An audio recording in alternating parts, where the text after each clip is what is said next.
فرمایا ایسا کرو جب تقسیم کرنے لگو 2 روٹیاں اپنی بھی نکال لیا کرو، نکال کے رکھنی شروع کر دی۔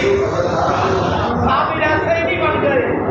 صابر بننے کے لیے وقت کی ضرورت ہے، صابر بننے کے لیے صبر کی ضرورت ہے، صابر بننے کے لیے تقوی کی ضرورت ہے، صابر بننے کے لیے پرہیزگاری کی ضرورت ہے، صابر بننے کے لیے فرید و دین کا شکر کے آستانے کی خدمت کرنے کی ضرورت ہے۔ صابر بنتے ہیں میرے قابل قدر